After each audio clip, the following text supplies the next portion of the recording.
Belisario Velasco Barahona. Reconocido político demócrata cristiano, nació en 1937.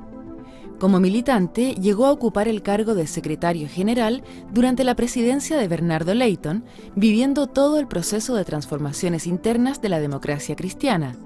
Gerente general de la ECA, tuvo la oportunidad de conocer a Fidel Castro, con el que entablaron una larga amistad. Tras el quiebre democrático de 1973, el Vela, como le dicen sus amigos, colaboró con la salida del país de militantes de izquierda perseguidos. En 1974 sufrió la represión en los regimientos Buin y Tacna y en manos de la DINA, siendo relegado en 2 oportunidades. Designado subsecretario del Interior del primer gobierno democrático en 1990, le correspondió hacerse cargo de todos los detalles concernientes al traspaso de mando. Ocupó esta cartera durante los gobiernos de Patricio Aylwin y Eduardo Frei Ruiz-Tagle. Tras regresar de su labor como embajador en Portugal, el reconocido manejo político y el peso dentro de su partido fueron las claves determinantes al momento de su nombramiento en la mesa directiva de su partido de siempre, la Democracia Cristiana.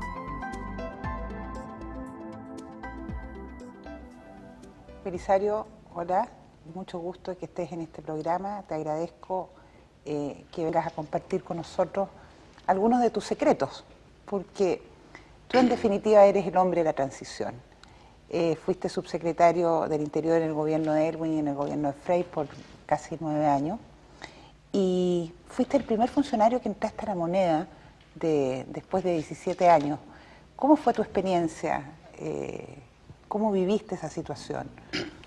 Patricia, gracias por invitarme a este programa que asisto con mucho agrado, porque es bueno para más adelante saber algunos hechos que han acaecido en nuestro país. Bueno, yendo a tu pregunta, efectivamente, estuve 9 años cumplidos como subsecretario del Interior de ambos gobiernos. Me decían que me quedaba repitiendo, que no hacía bien las tareas. Bueno, aprendí un poquito a hacerlas. Ahora mi entrada a la moneda fue bien curiosa porque yo fui el último subsecretario designado, nombrado por Patricio Aylwin, que tenía que hacer el decreto firmado por el general Pinochet, porque tenía que ser 2 días subsecretario del gobierno de él, no solo para recibir las renuncias de los ministros, subsecretarios, y cursarlas a la Contraloría, sino que también preparar los decretos designando los nuevos ministros, las nuevas autoridades, y tenía que haber algún funcionario público para la continuidad de la República. Y el general Pinochet tenía que tener alguien con quien conversar ese par de días, supongo. Entonces, bueno, yo fui designado, mi decreto lo firmó el general Pinochet, por eso me dicen que yo fui el último funcionario de la dictadura. Yo digo que no, que fui el primer funcionario de la democracia. Sale más bonito. Bonito, más claro. bonito. Son apreciaciones.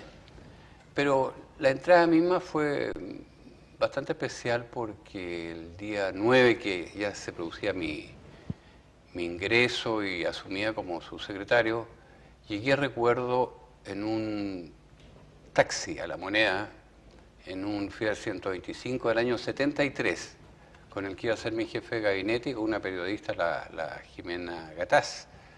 Llegamos los 3 a La Moneda, auto medio destartalado, paró en la puerta, bajamos y no me dejaban entrar. El taxi, el carabinero, me decía: usted no puede entrar, señor. Oiga, yo soy el subsecretario, voy a ser hasta ministro un par de días. Bueno, llamaron a Gonzalo García y él fue a buscarme a la puerta y me hizo entrar. Gonzalo García, una excelente persona, tuvimos un trato muy cordial, muy amable, muy caballero, al igual que con Carlos Cáceres, que fue ante quien se efectuó el traspaso de mando definitivo entre Gonzalo García y yo. Entonces fue un poco divertido eso. Después subimos a conversar, a despedirse. Gonzalo lo acompañé del general Pinochet y después me quedé sociño, como dicen los portugueses. Pero te hicieron un traspaso con todas las de la ley, con todos los papeles, en orden, o fue, digamos, un traspaso de palabra. A ver, yo diría que reitero que tanto Gonzalo García como Carlos Cáceres fueron muy caballeros, muy amables.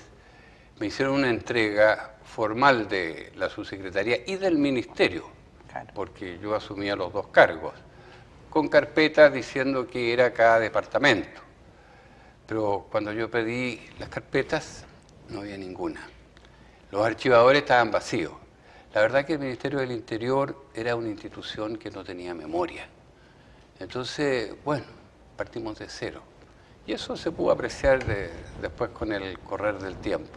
Pero el trato fue muy cordial, no tuvimos ningún problema. Y después cuando me quedé solo revisando los papeles con la periodista, la Jimena y Héctor Muñoz, que era el abogado jefe de gabinete, éramos los tres, el resto de todo el personal era el que existía y que mucho siguió con nosotros porque había gente buenísima, excelentes funcionarios, que están hasta el día de hoy en La Moneda.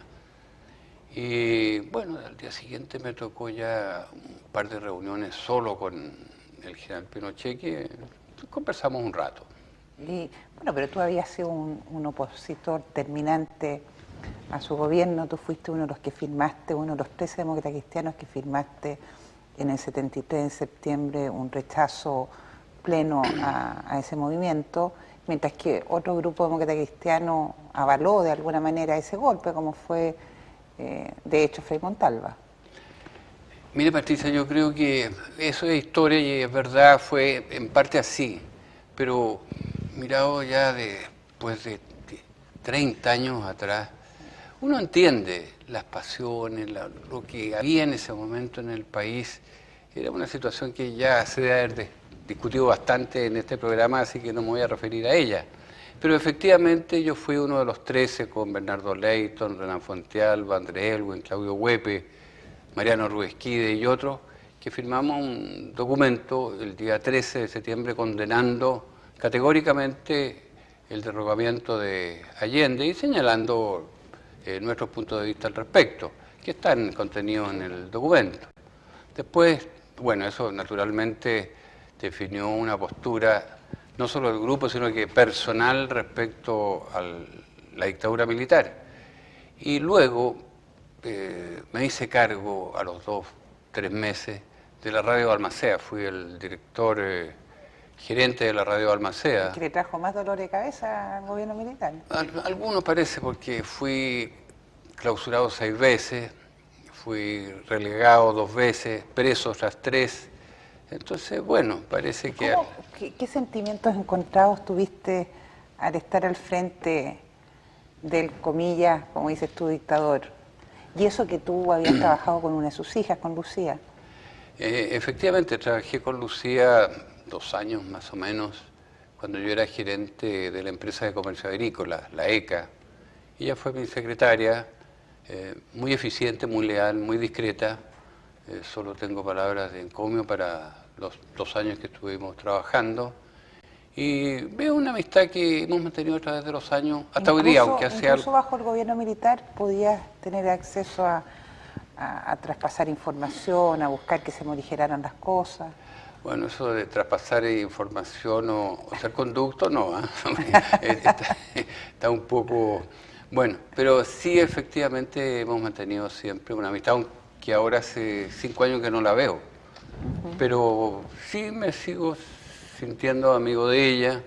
Fue una persona que incluso me ayudó a mí, Me ayudó porque en más de una oportunidad que estaba mi decreto para ser expulsado del país u otras cosas más difíciles, fue a mi casa, habló conmigo y me dijo: mira, Belisario, sucede esto. Yo había hablado con mi papi, como decía, y te pido que morigeres tu actuación.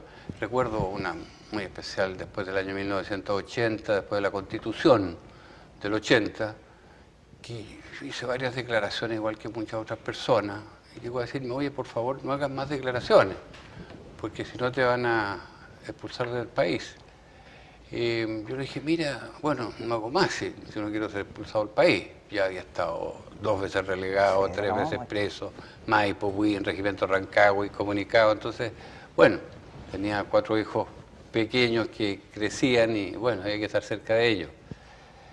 Y le dije, bueno, salvo una entrevista que viene en la revista APSI la próxima semana. Bueno, ¿qué dice? Bueno, que la Constitución del 80, como no tiene cuerpo electoral, como no ha sido informada, en fin, es una Constitución que nace de un plebiscito que es ilegítimo, está viciado eso, desde el punto de vista de lo que uno entiende por democracia. Entonces me dijo, no, tienes que parar eso. No pude pararlo, afortunadamente no me pasó nada. No, siempre hemos mantenido una buena relación con la... Pero nada de eso hablaste con el general Pinochet ese día de la entrega. Se tocó el tema después de la entrega, porque primero fue la despedida con Gonzalo García, después al día siguiente fui con Carlos Cáceres, y ya Carlos Cáceres se retiró, se despidió también, y quedamos solos con el general Pinochet. Y me dijo, sí, yo sé que usted es amigo de mi hija Lucía, y bueno, y ahí después cambiamos de tema, pero él sabía perfectamente quién era. Usted estuvo en Putre también, me dijo, estuvo de vacaciones. Bueno, si usted las llama vacaciones, no era el momento de discutir, pero fue una conversación agradable, razonable y muy civilizada. Me surge la pregunta de por qué don Patricio Aylwin te nombra a ti subsecretario del Interior cuando se supone que tú eras como del ala izquierda, llamémosla así, de la democracia cristiana. Y te pone a trabajar con Enrique Kraus, que también es considerado guatón, no solo digamos porque es guatoncito, sino digamos por la tendencia, y te pone a ti que más bien había sido un duro dentro de la ADC. ¿Cómo se da tu relación con Aylwin y por qué llegas a ese cargo? Yo creo que llegué más o menos por los... Primero sí es cierto, yo era, no el sector izquierda, chascones éramos, chascones y guatones para hablar en los términos que se usaban. Te empecé a mirar el pelo. Yo ya poco queda de chascón, pero éramos los chascones, fui coordinador de los chascones más de 9 años durante el periodo de la dictadura. Pero después para el plebiscito del no, yo quedé a cargo de las regiones, fue el encargado de regiones. Y ahí me relacioné bastante, bueno, de antes, de toda la vida con Patricio Aylwin. Sí, habíamos tenido del mismo partido, yo había sido secretario general del partido 2 años y medio, miembro de la Comisión Política, del Consejo, así que lo conocía mucho. Y después, bastante más por la campaña del no, después la campaña de él, donde me pidió que me siguiera a cargo de las regiones, y nos fue bastante bien, tanto en la campaña del no como en la de Aylwin. Y posteriormente, cuando iba a nombrar su gabinete, me llama un día en el mes de febrero, el último que tenía que nombrar de los subsecretarios, y me dice que quiere hablar conmigo. Voy, y antes que empiece, yo quería ser director ejecutivo de Canal 7, Televisión Nacional. Me encantan los medios de comunicación, yo creo que es un mundo, hay política, hay arte, hay cosa internacional, deporte, me gusta, se vive. Y quería ser director, hasta hace poco quería ser también, pero no me ha resultado nunca. Bueno, y le digo, me dice que quiere que colabore con él. Encantado, presidente, me adelanto, y ¿podría ser Canal 7? No, me dice. Está nombrado Jorge Navarrete hace mucho tiempo, así que no... Ya, llegó tarde. Yo te quiero en otra cosa. Y me dice, te quiero como subsecretario del Interior. Entonces le dije, oiga, va a ser franco, presidente, una tarea que no la conozco. No, me dice, no se necesitan tantas cosas, se necesita buen criterio, y yo creo que tú lo tienes. Se necesita una formación política sólida, y yo sé que tú la tienes. Y se necesita tener mi confianza, que la tienes toda. Los demás abogados técnicos están en el staff. Entonces, bueno, no podía, en ese momento estábamos todos por trabajar, aunque fuera gratis, en lo que fuera menester. Hacía 17 años que estábamos luchando por eso. Entonces, realmente acepté con mucho gusto y llegué a sentarme en algo que vi el pizarrón en blanco. Pero casi al comenzar tu trabajo en La Moneda como subsecretario, tuviste quizás el primer remesón cuando en marzo del 90 atentaron contra la vida del general Lee. ¿Te acuerdas? sí. ¿Cómo fue la reacción del gobierno tuya frente a un acto que yo creo que no sé si se esperaban? Mira, la verdad que se esperaban muchas cosas, mucha violencia. El año 90 hubo 186 asaltos a bancos, era día por medio, y había días que había 2, 3 asaltos. Hubo muchos policías, carabineros asesinados, también miembros de investigaciones, muchos asaltos. Eran los tiempos en que venía de más atrás, por eso yo digo, lástima que no tenía historia, porque no tenía cómo comparar qué antecedentes. Estaba el Frente Patriótico Manuel Rodríguez y estaba el Lautaro. La gente generalmente se olvida. Claro que el olvido, yo siempre pienso como Benedetti, el olvido está lleno de memoria, entonces, y las cosas vuelven a surgir y vuelven a salir. Y eso naturalmente que no esperábamos que fuera el general Lee, y fue un golpe fuerte, como lo fue el año 91, el asesinato a Jaime Guzmán, persona que unos éramos más o menos amigos de él, pero que todos considerábamos, y creo que fue además un error, un horror el que haya sucedido, y lo condenamos todos. Pero con Enrique Krauss nos juntábamos horas viendo qué hacer. ¿Y qué es lo que sucedía? Que las leyes de amarre en seguridad fueron muy negativas. ¿Por qué? Porque fija en el Ministerio del Interior toda la responsabilidad de la orden y la seguridad del país, de las personas, de las políticas que se llevan a efecto.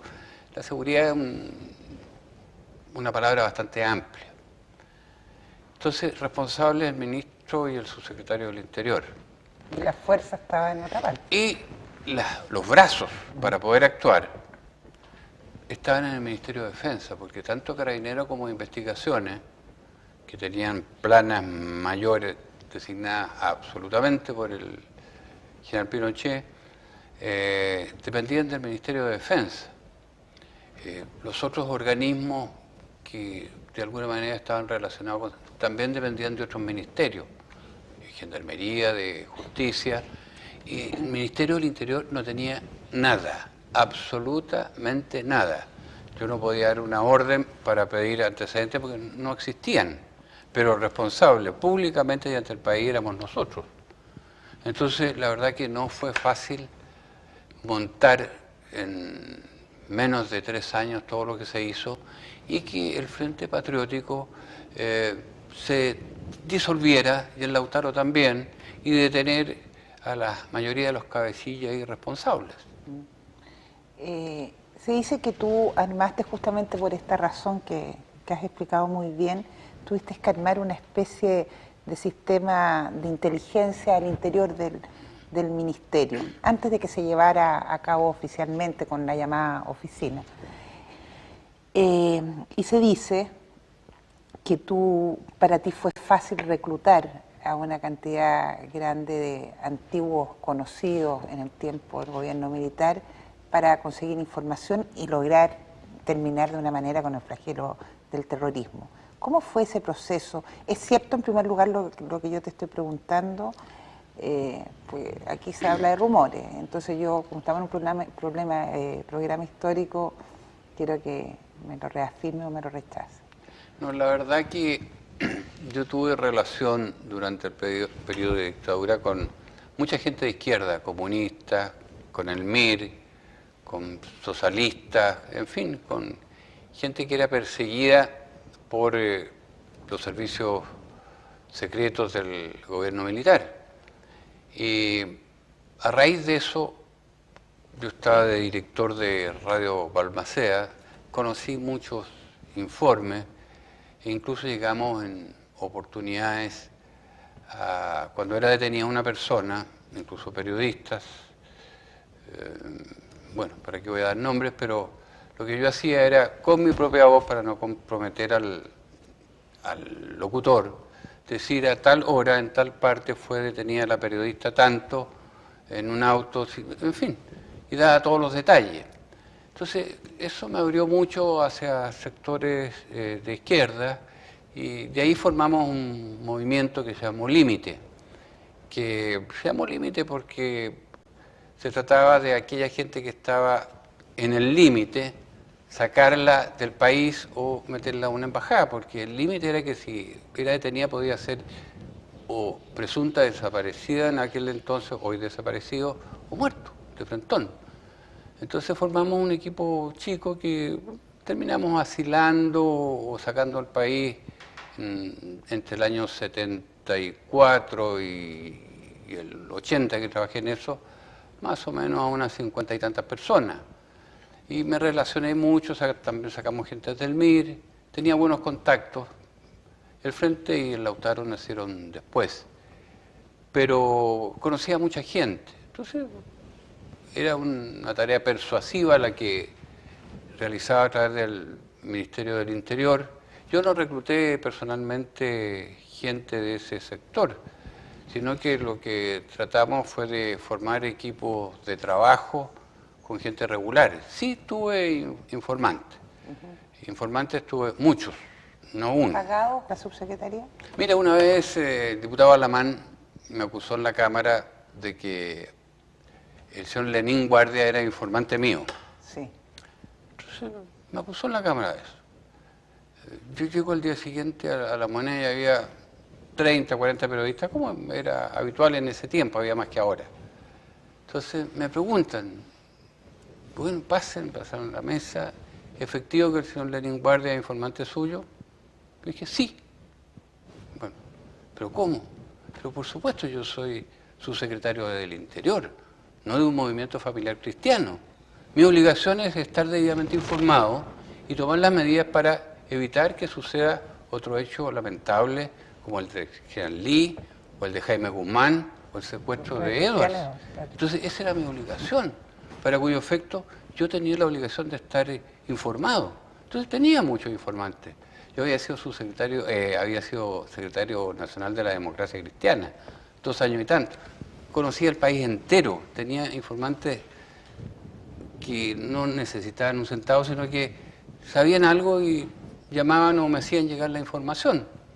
Entonces, a Lenín Guardia, yo lo recibí, le dije a los periodistas, claro, el señor Guardia viene a La Moneda desde hace más de un año, una vez a la semana, a veces 2 veces al mes, pero aquí a las 12 del día a mi oficina.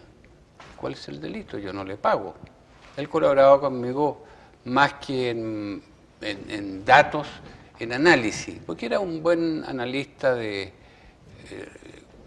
cuestiones relacionadas con seguridad. Fue muy útil. Y bueno, los éxitos que tuvimos en evitar algunos asesinatos, en evitar secuestros, en evitar asaltos a bancos, a empresas, a camiones blindados, repartidores de pollos, de cigarrillos, que era de ordinaria ocurrencia entre el año 90 y 93. Y también era de ordinaria ocurrencia entre el 85 y el 90. Lo que sucede es que en los diarios no salía. La libertad de prensa importa mucho. A nosotros la libertad de prensa nos hizo salir canas verdes, porque todo aparecía, pero lo superamos. Hoy día asalto a banco es muy raro que ocurra. Cuando mataron a Jaime Guzmán, él se había opuesto justamente a la ley de indulto y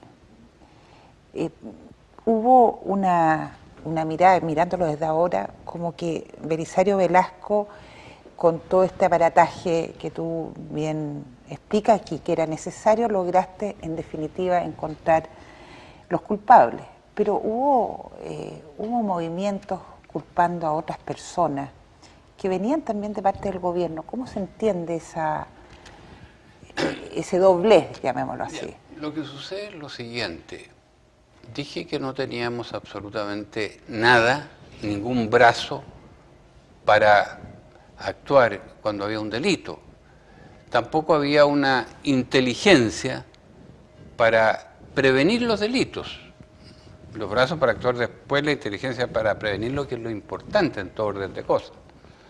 No había una ley sobre narcotráfico, la última ley que era del año 85, donde el tráfico ilícito de psicotrópicos, de estupefacientes, de productos precursores como el ácido sulfúrico, etcétera, no estaban prohibidos. Y era un elemento que daba dinero para otras actuaciones. Entonces, teníamos que actuar.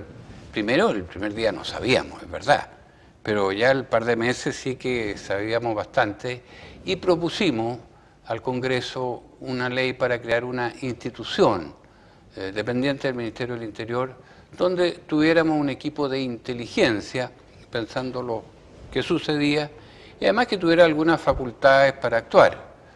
Demoró más de 2 años el que se nos diera esa herramienta y se creó la Dirección de Seguridad e Información, DISP.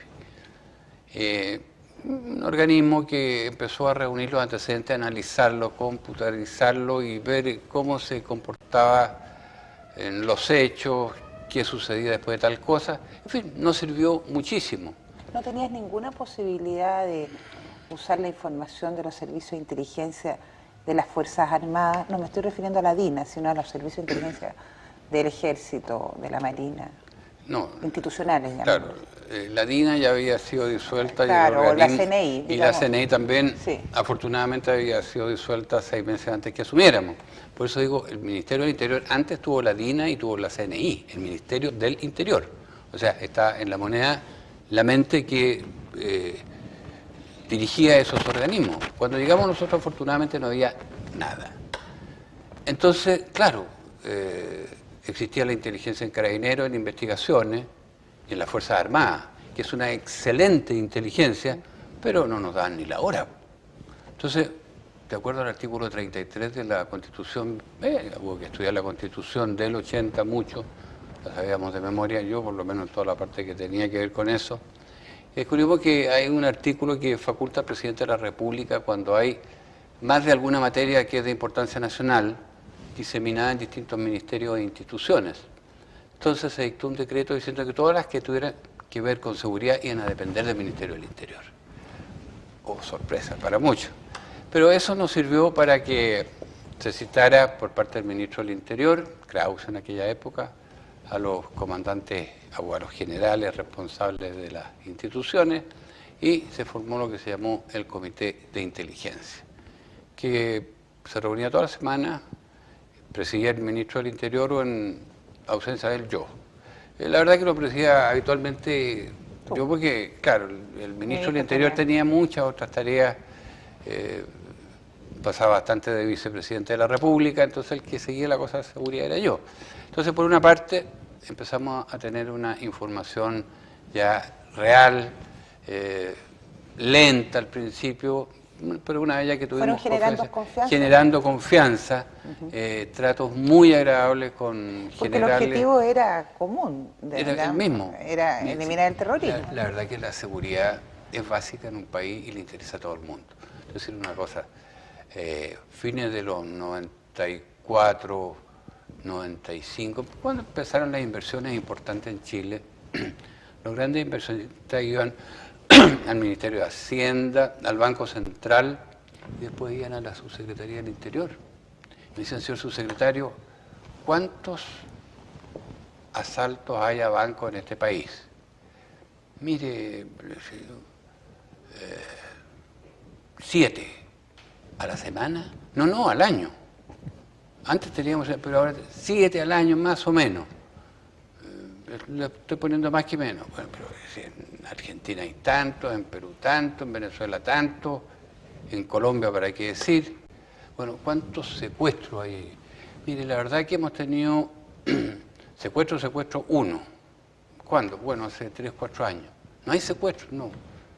En Colombia hay 2.000 secuestros al año. En Brasil hay todos los días, en Buenos Aires también. Entonces, la cosa de seguridad, y se entusiasmaron, bueno, y el terrorismo, eso. Bueno, yo creo que Chile jugaba en las ligas mayores, era comparable con Finlandia, con Irlanda, con los países más seguros. Suecia, Francia, España, muy por debajo del nivel de seguridad que se logró en Chile a fines y mediados de esa década. ¿Y cuál es el costo personal, te pregunto, de haber sido uno de los hombres que ayudó a desarticular los movimientos terroristas?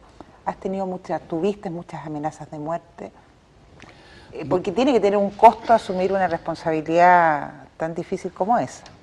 Bueno, la verdad que esos cargos públicos tienen un costo. Se trabaja especialmente en un organismo como era el Ministerio del Interior, en aquel entonces, que era el inicio de la transición, donde éramos todos aprendices, donde había que hacer todo desde un punto de vista diferente del que había existido durante 17 años. Se desarticuló el Frente, el Lautaro, muchos movimientos terroristas o pseudo-terroristas, porque eran bandas algunas de maleantes, de delincuentes, sin atropellar sus derechos humanos. Porque nosotros creíamos, y creo, que en este país no sobra nadie. Entonces había que desarticular, no liquidar estos movimientos. Y yo creo que se logró. Siempre hay problemas en el camino, pero se logró en buena forma. Sí, claro, recibí amenazas muchas veces. ¿Andabas con custodia? Siempre tuve un guardia personal que me acompañaba a todas mis cosas públicas. Eso tiene un costo porque no estaba acostumbrado. Tenías que portarte bien. No, sí, siempre me he portado bien, pues, siempre que no se aburra uno. Pero bueno, tenía un costo. Lo otro es que se trabajaba 24 horas al día, porque el subsecretario del Interior también, no sé cómo estará diseñado hoy día el esquema, pero era el jefe de todos los intendentes y gobernadores de Chile, que también como uno empezaban, y eran 50 gobernadores y 13 intendentes. Entonces siempre sucedía algo a las 3 de la mañana, el teléfono en la casa, y tenía que despertar y atenderlo. Decíamos que era una farmacia de turno abierta a las 24 horas del día. O un caleidoscopio, porque siempre había una figura distinta que enfrentar. Oye, hay un tema de la transición que me gustaría tocar contigo, que pasó, digamos, muy al comienzo de haber ustedes asumido, que fue el tema de los llamados pinocheques. Tú estabas ahí, en el centro mismo del ministerio, por lo tanto tienes que recordarte más que nosotros del acuartelamiento que hubo, que ordenó el general Pinochet. ¿Cómo vivieron eso ustedes? ¿Con mucho temor? ¿Y cuál es el motivo real de lo que sucedió? Yo creo que fueron dos situaciones diferentes, con años de diferencia, pero cuyo origen era el mismo. El primero debe haber sido a fines de los años 90, tal vez mes de noviembre, más o menos, septiembre del año 90. Exacto. Que fue a causa de una comisión investigadora, si mal no recuerdo, de la Cámara de Diputados, que presidía precisamente Scholson, que estaba investigando los pinocheques que dices tú, que el hijo del general Pinochet, Augusto Pinochet Iriart, capitán que era del ejército, había recibido un pago de unas operaciones, un cheque del comando del ejército, el CIMEI. ¿Cómo supieron ustedes eso? ¿Lo sabían de antes? ¿Lo supieron ahí? Bueno, se recibieron los antecedentes con los cheques correspondientes en su oportunidad y se les dio el curso que se conoce, porque uno no es investigador, uno no tiene ningún derecho a prejuzgar, ni siquiera a investigar. Si también teníamos el problema que nosotros no podemos investigar, eso lo hace la justicia. Entonces esas órdenes las dictan los jueces. Y el otro que tiene potestad para investigar, bueno, fuera de la Contraloría General de la República, algunos casos preferentemente administrativos, es la Cámara de Diputados. Entonces, estaba esa investigación y vinieron los ejercicios de enlace que se llamaron. Recuerdo que había algo en Carabineros, se graduaban los oficiales, sí. Y el presidente, el ministro del Interior y el ministro de Defensa estaban en esa ceremonia cuando sucede todo esto, y yo estaba en La Moneda. Y era el único persona con autoridad. Con autoridad dentro, entonces me quedé en La Moneda. Hubo muchas personas que se fueron, porque se pagaron luces, hubo un revuelo en todo el país. Estábamos a pocos meses de haber asumido. Algunos hicieron maletas. Sí, algunos abrieron cajones y rompieron papeles. Pero me quedé con un grupo de personas que me acompañó, entre ellos el actual diputado Jorge Burgo, Héctor Muñoz, mi jefe de gabinete, y otros funcionarios de confianza, que nos quedamos ahí pese a todo lo que se decía y algunas personas nos aconsejaban que nos fuéramos. Nos quedamos, me tocó hacer frente a la prensa para darle información y llevar la tranquilidad al país, porque yo la verdad que los antecedentes que pude recoger en esa hora no me hacían presumir nada de lo que en los rumores se corría. Entonces me quedé ahí. Afortunadamente la cosa era más o menos como uno había recibido la información, pero uno tenía informantes, como dicen, por obligación y de acuerdo al cargo que desempeñaba en todos los sectores. Fuerzas Armadas, la Iglesia, Poder Judicial, en todos lados, la comunidad toda, de todos los sectores. Si a la gente lo que le interesa es tranquilidad, seguridad, y en ese momento yo creo que, dadas las condiciones internacionales, otro golpe militar era imposible. Yo lo descartaba. Pero yo creo que ni siquiera el general Pinochet estuvo en su idea una cosa. Bueno, yo creo que todo eso le hizo un poco de daño al país, pero se superó. Se superó afortunadamente, y después vino lo segundo. El boinazo. El boinazo. Yo en ese momento estaba de ministro. Estaba de ministro del Interior porque el presidente Elwin estaba, creo que viajando, en Suecia, en ese momento estaba en Europa. Y vino el boinazo, que no fue cosa tan terrible tampoco, porque se pintaran la cara de negro o de rojo como quisieran. Es decir, eran señales, signos de molestia.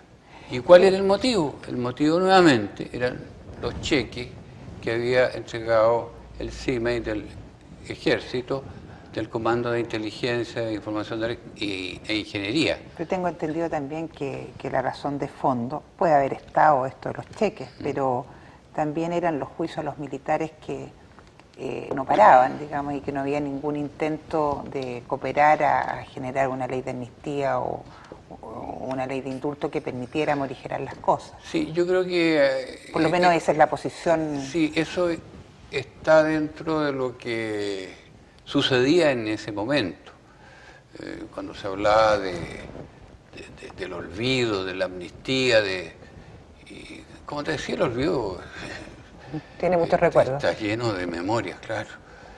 Y bueno, se hizo después lo que se ha hecho, y las mesas de diálogo. Yo creo que todo va para bien, un poco lento, quizás ojalá termine muy pronto con justicia, porque... No, en perspectiva, obviamente, la transición... Pero en ese momento, para ir a tu pregunta concreta, yo creo que lo que llevó al boinazo fue de nuevo los pinocheques, porque un juez, me parece que era Alejandro Solís, que llevaba el caso, y el Consejo de Defensa del Estado se había querellado. Yo creo que eso fue lo que gatilló el boinazo. Lo otro era parte de lo que se estaba discutiendo en ese momento, pero los antecedentes que yo tenía y que manejaba en ese momento indicaban que fue la querella del Consejo de Defensa del Estado por el caso Pinochet. ¿Por qué, perdón que te interrumpa, y no acostumbro a hacerlo, pero por qué ustedes seguían manteniendo a Patricio Rojas en el Ministerio de Defensa, sabiendo que la relación con el Ejército, con el general Pinochet, era tremendamente mala, y que por ahí podrían haber ido, con el cambio, podrían haber ido generando una mejor manera de enfrentar los problemas? Claro, yo creo que, es decir, no es que hubiera un gallito entre el presidente Elwin y el general Pinochet. también podría decirse por qué el general Pinochet no renunció en esa oportunidad y entregó el mando al ejército y se habrían solucionado muchos problemas. Hoy día, el por qué, claro, hay que, desde el punto de vista histórico, hay que conocerlo. Yo pienso que el ministerio de Patricio Rojas corresponde eficientemente a lo que fueron esos 4 años de gobierno. Yo creo que mirar la cosa retrospectivamente, cada uno estuvo bien en lo que hizo. Quizá si se hubiera entregado todo en ese momento, no sé cómo lo habríamos administrado, no lo sé, espero que bien. Por lo menos queríamos hacerlo bien, pero no estoy seguro que lo hubiéramos logrado en un 90% o en un 100%. Pero la renuncia de Patricio Rojas no habría solucionado nada en este aspecto. El aspecto era otro. El general Pinochet defendió a su familia, defendió a su hijo y en eso arrastró aparte de alguna oficialidad del ejército. Y eso yo creo que fue deplorable porque llevó a excesos como el ejercicio enlace y como los boinazos. Pero después, bajo el gobierno de Frey, el Consejo de Defensa del Estado recibió una instrucción de parte del presidente Frey para dejar eso en nada. ¿Cómo explicas tú esa situación? Yo explico, cada día tiene su afán, como decía habitualmente Patricio Aylwin. Las cosas se fueron dando, se fueron solucionando. ¿Estás de acuerdo con eso? Yo estoy de acuerdo y asumo la responsabilidad que tengo en cada una de las medidas que se tomó. Yo era un modesto subsecretario, pero habitualmente subrogaba al ministro del Interior, incluso al ministro de Defensa. Yo, pese había que un bien superior que... Claro, tuve 3, 4 ministerios, pero el bien superior es el país, es la tranquilidad y la seguridad. El gobierno de Patricio Aylwin era la transición. Yo creo que lo hizo muy bien. Yo creo que tuvimos el hombre adecuado en el momento adecuado y en el cargo que debía estar. Y creo que fue un éxito la transición. Como creo que el gobierno del presidente Frey, que fue más hacia la modernidad y el desarrollo, también lo fue. Y para mí, con el cambio de mando ya en gobiernos de la Concertación, la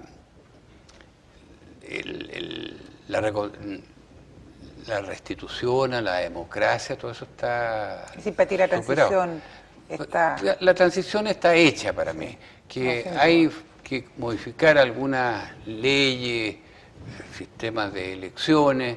Bueno, siempre vamos a tener cuestiones que modificar, pero para mí una transición tan larga... No, para mí la transición está hecha. Sí.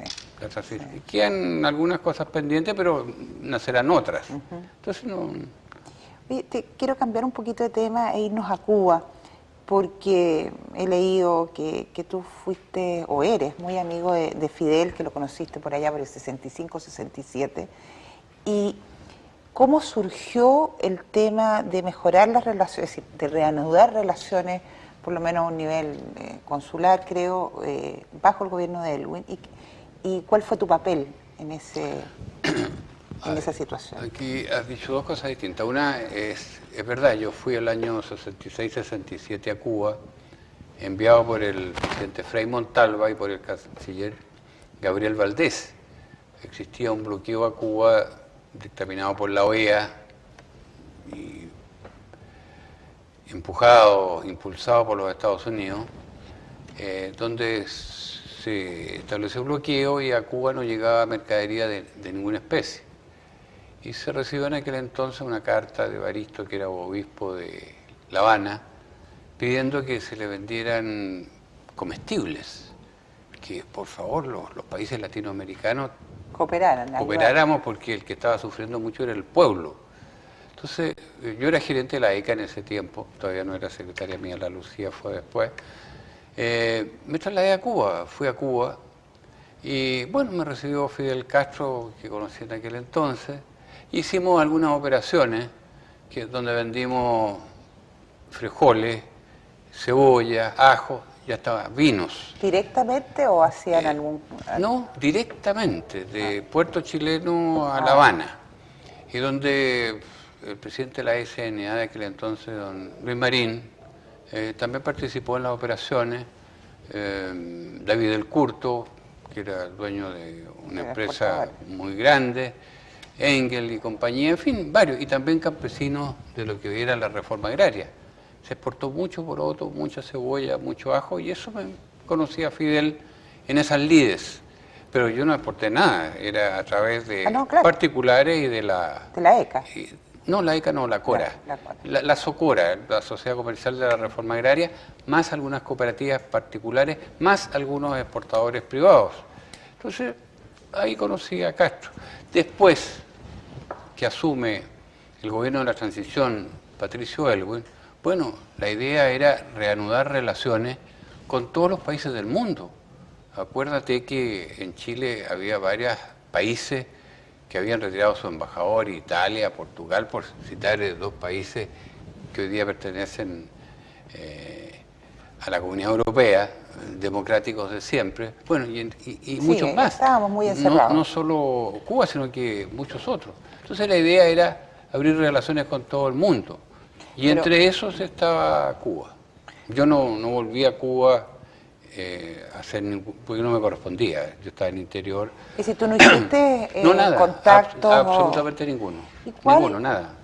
¿Y cuál es tu relación con Fidel, de amistad? ¿Cómo es él? La verdad que desde el año 67 a la fecha yo he ido por lo menos unas 25 veces a Cuba.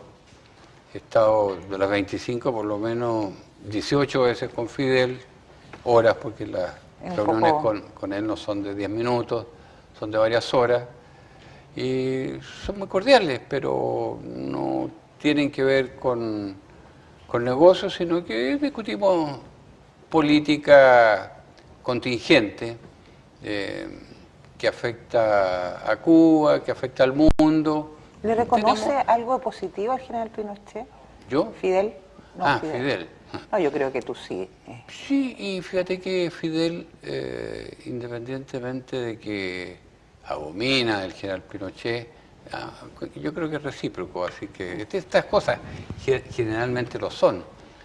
Sí le reconoce algunas cosas, tal vez no en el detalle que uno, pero reconoce que hubo un éxito en algunos cambios económicos que él no comparte. Él es un sistema socialista, sí, yo creo que el último del mundo, pero los resultados de Chile, Fidel no es tonto, ¿eh? No. Además que es abogado, ingeniero, ha estudiado economía mucho, ve el cambio cualitativo y cuantitativo que significó para Chile el switch de pasar a un sistema socialista a uno de libre mercado. Bueno, naturalmente que ponen el acento fundamental en que, bueno, Chile quedó con un 40% del país en pobreza, con casi un 14% de indigentes, en fin, y con una cesantía bastante alta. Entonces, bueno, pone el énfasis en las cosas negativas, pero la personal reconoce que hubo muchas disposiciones. También una vez se refirió a la ley de reforestación, que permite que este país pueda mirar tranquilo la exportación de madera, de celulosa, porque el que corta un pino tiene que poner 4. Exacto. Entonces, yo creo que esas cosas las reconocen, pero naturalmente que piensa que más que el éxito económico, el gobierno de Pinochet va a pasar a la historia por la violación de los derechos humanos. Eso es lo que él piensa. ¿Y por qué, cómo logró Frei convencerte que siguieras en el cargo de subsecretario? Porque ya llevabas 4 años con Aylwin. Fueron bastante movidos esos 4 años. Bueno, después de la elección de Frei, pasaron 60 días, yo pensaba, honestamente, dedicarme a lo que hacía antes. Yo era empresario, que fue una de las cosas que me dijo Aylwin: mira, tú eres empresario, eres capaz de armar cosas, de crear cosas. Había creado una fábrica de cero, en fin, trabajaba en exportaciones, comercio exterior, que me sigue gustando mucho. Y me dijo que era una de las razones que también había pensado en mí, fuera de la amistad que teníamos. Y yo pensaba irme al sector privado, montar mi empresa, dedicarme a lo que me gustaba y también armarme un poco para el futuro. Pero me llamó Frei una semana antes de asumir y me dijo, mira, Belisario, sé que tienes presentada tu renuncia, redactada, y yo te necesito en el cargo que estás, porque esa experiencia es muy valiosa. No digo que las otras no lo sean, pero es que ese cargo ha sido un poco especie de gerente del gabinete, me interesa que sigas.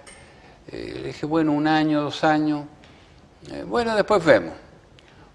Y no hubo Bueno, caso. no hubo te caso y soltó. no me soltó 5 años hasta que uno de los costos que tiene eso, Patricia, que tú me preguntabas, no solo el mucho trabajo, el familiar, sino que también uno se desgasta física y mentalmente. Entonces estaba un poquito colapsado. Entonces necesitaba dejar ya. Y por eso me fui a Portugal, donde estuve 4 años y medio como embajador. Belisario, te agradezco mucho esta conversación tan llana, tan abierta que hemos tenido y espero tenerte en otro programa porque queda mucho, mucho por hablar. Muchas Gracias gracias. a ti, Patricia, y espero también volver un día.